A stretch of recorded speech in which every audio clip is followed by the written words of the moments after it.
हो बॅटचा स्विंग बघा, संपर्क नाही झाला, डॉट बॉलची समाप्ती. आणि या दरम्यान सुनील पाटील यांचं आगमन झाले. स्वागत आहे सुनील पाटील.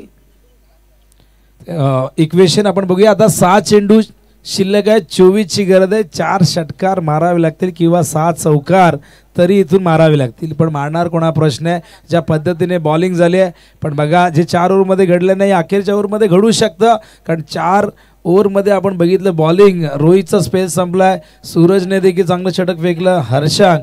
पण अखेर तर षटक आता संघनायकाने कोणाकडे सोपवले बघूया. निखिल पाटील संघाचं भवितव्य सोपवले संघनायक सचिन पाटीलने निखिलकडे. पण बघूया 24 करायचे आहेत, होतील का प्रश्न जरूर आहे. पण काही घडू शकतं. अनिश्चितता भरलेली या खेळामध्ये, त्यामुळे या खेळामध्ये आपण कुठल्याही गोष्टीचा विचार करतो त्याच्या विपरीत बऱ्याचदा घडताना आपण बघत असतो. 6 चेंडू 24 ची गरज आहे. 4 गोलंदाज 4 ओव्हरमध्ये 3 गोलंदाज जे वापरले गेले, या तिघांनी अप्रतिम गोलंदाजी केली. विकेट्स हातात असतानाही आगासांवरती जो दबाव पहिल्या ओव्हरमध्ये निर्माण केला तो अखेरच्या ओव्हरपर्यंत कायम ठेवला. नुसता दबाव नाही तर धावाही जास्त शिल्लक ठेवल्यात.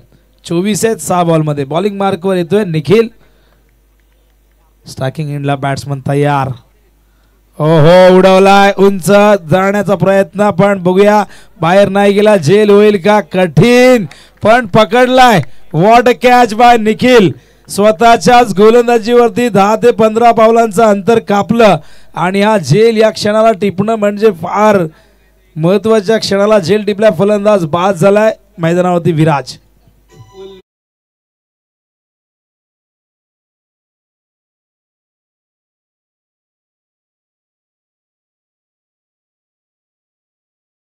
या ठिकाणी आगमन झाले. डीजे आमचे खूप रंगात आहेत. आता त्यांना माहित आहे की हळूहळू घड्याळचे काटे पुढे सरकत आहेत.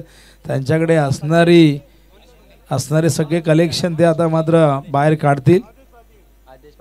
आदेश पाटील याचकडून निखिलसाठी 3 चेंडू 3 विकेट म्हणजे हॅट्रिक घेतल्यास 5000. तर बघूया हॅट्रिक पूर्ण होते का. पण मैदानावरती विराज मुंडे परततोय. विराजने प्रयत्न सुरेख केला, पण गोलंदाजी इतकी जबरदस्त झाली आहे की कुठल्याही फलंदाजाला हात खोलू दिले नाहीये. आता 5 बॉलमध्ये 24 करायचे आहेत.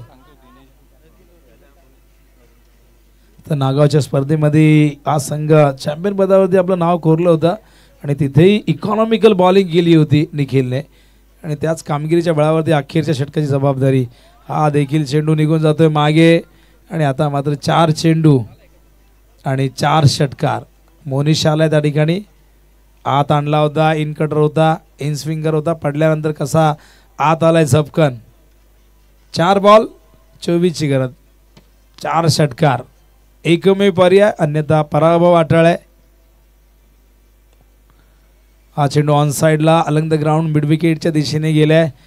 सोपं काम नसतं बघा. तुम्ही चॅम्पियन एखाद्या स्पर्धेमध्ये बनता, कुठलाही संघ असू द्या, चॅम्पियन बनल्यानंतर अपेक्षांचं ओझं तुम्हाला खांद्यावरती घेऊन मैदानावरती पुढच्या स्पर्धांमध्ये जेव्हा तुम्ही खेळता तो दबावही असतो. पण तुम्हाला चॅम्पियनसारखं खेळणं प्रत्येक वेळी शक्य होतं असं नाही. कुठेतरी परफॉर्मन्स असेल तर कुठेतरी समोरचा संघ तुमच्यापेक्षा जास्त चांगली कामगिरी करतो आणि तुमच्यावरती तो वर्चस्व आपलं सिद्ध करतो. केवळ औपचारिकता शेष आहे असं म्हटलं तर वावगं ठरणार नाही. Round the wicket.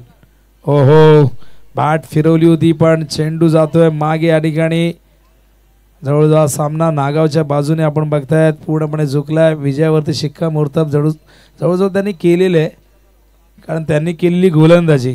खरं तर बॅटिंगमध्ये 58चं टार्गेट होतं. आगासांसारख्या ताकदवर संघासाठी हे काही कठीण नव्हतं, पण गोलंदाजी चांगली झाली. हो सुंदर चेंडू होता ब्लॉकॉलमध्ये. ऑन साईडला हलक्या हाताने मनगडच्या सायने खेळतात. मिड विकेटला फिल्डर आहेत. नक्कीच आगासांचे समर्थक निराश असतील. होतं असं क्रिकेटमध्ये. आपण बघतोय की प्रत्येक दिवस प्रत्येक रात्र आपली नसते. क्रिकेटमध्ये कधीतरी परफॉर्मन्स होत नाही मनासारखा. हा चेंडू हवेत आहे, खूप उंच गेलाय. फिल्डर त्या ठिकाणी येत आहे. चेंडूच्या खाली चेंडू बघूया कुठे गेलाय, अंपायर सांगतायत हा षटकार. हे षटकार सुरुवातीच्या 2-3 ओव्हरमध्ये आले असते तर सामन्याचं चित्र थोडंसं वेगळं असतं. आणि हा अखेरचा चेंडू आपण बघतोय आणि हा पहिला षटकार या इनिंगमधला. अशा प्रकारे सामना या ठिकाणी संपन्न झालाय. सामना जिंकलेला आहे मैदानावरती तो म्हणजे